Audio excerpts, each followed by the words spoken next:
Hey guys, welcome back to our channel. This is 𝐒𝐤 from Shanghai Silk Road. In this video, I want to talk about the importance of signing a contract with your suppliers in China. When you're purchasing a product to sell on Amazon, to sell on eBay, you need to sign a contract. Why? Let me explain. From time to time, we receive questions from our clients asking us to help us to resolve this dispute they are having with their supplier in China. Normally, most often, the situation is like that. They communicate through Alibaba, or they communicate through WhatsApp, most common one, or WeChat, for example. They make a deal on this platform, chat platform, and then maybe the supplier sends them some product examples and some videos maybe from their warehouse or the factory, how the product is being made.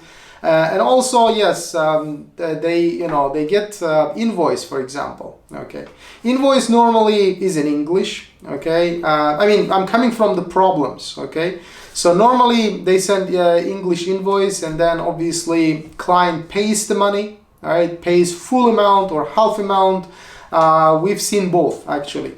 And then the problem comes, they receive the product, but the product quality does not match the sample product quality or the agreed quality. Okay, for example, you request to do something with the product, or you request to change some parts of the product, maybe put your brand name on there, or to use some special material that you really want to use them.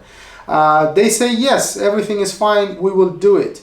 But then it might happen that they will not do it. Okay, they will not just follow the requirements or the demands, and then they will produce the product, they send it to you. Okay, you are outside of China, right? So maybe you are in the States or in the United Kingdom or anywhere, okay, or some of the African countries. You receive your containers, all right, you open the boxes, but that's the surprise. You don't have the same quality product matching the example or sample product they sent you. What to do in this situation? All right. So in the beginning of the video, as I mentioned, the number one question a lawyer in China will ask you is, do you have a contract? Can I see the contract first? All right. They will not ask you, can you please send me screenshots of your conversation on WeChat or WhatsApp? Because simply these are, these things, screenshots do not have any legal power, so to speak. Okay, they don't have any authority. Basically, you cannot enforce just conversations on WeChat. Yeah, you can use them as fact, but when there's no contract, enforceable document, then your case is kind of weak. All right.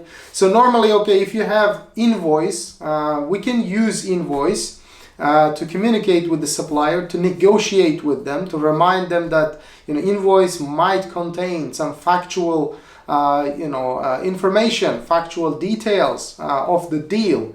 But the contract is actually the most important document here if you are about to take some legal action here, okay, against the supplier, maybe sue them. All right. And most of all, actually we need to talk about that as well. Like, even if you have a contract need to have special sections. For example, if the contract does not have this the conflict resolution clause, or it does not contain the terms and conditions or the liabilities of the parties, then that contract is too weak as well. So I'm not saying that contract alone, any contract alone will make your case strong. In fact, I'm saying that you need to sign a contract, and plus make sure that contract is properly drafted. All right. So, which leads me to our earlier conversations through these videos. We have several lawyers that we work with here in Shanghai. As most of you might know, in China, actually, foreign lawyers are not allowed to sit the bar exam. All right. So that's the reason. When you're speaking, when you're working with a lawyer, you need to make sure it's a Chinese lawyer, all right, who is licensed to practice law. All right. So in Shanghai, we work with several lawyers here. Most of them, they are, they've got long experience, 14, 15 plus years of experience in corporate law. If you have such problems, dispute with your suppliers, problem with your suppliers dealing with the, transaction there. So first of all, try to communicate, okay, nicely. Try to communicate with them, try to explain, try to reason, all right? Show where the problem is. And if they don't understand or they ignore your messages, maybe they block you, all right, you can send us an email, you can contact us, and we will put you in contact with our lawyer. And like I said, the first question will be, do you have a contract? If you don't, then send us everything you have, maybe invoice or communication records. But like I said, if you don't have a contract, your case is pretty weak. All right, there's no terms agreed, okay, and then made it into a document. All right, conversation is not something to be used in the court of law. So what I'm saying is, contract is very important. Make sure first of all follow this standard ethics or procedures when engaging into business transactions in anywhere, not only in China.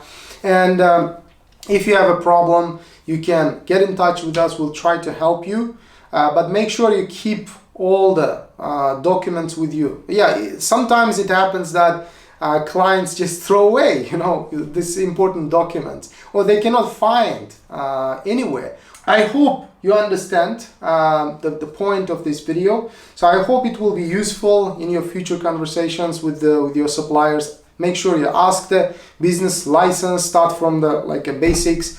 When they send you the business license, negotiate and then write a contract, okay, sign a contract with them.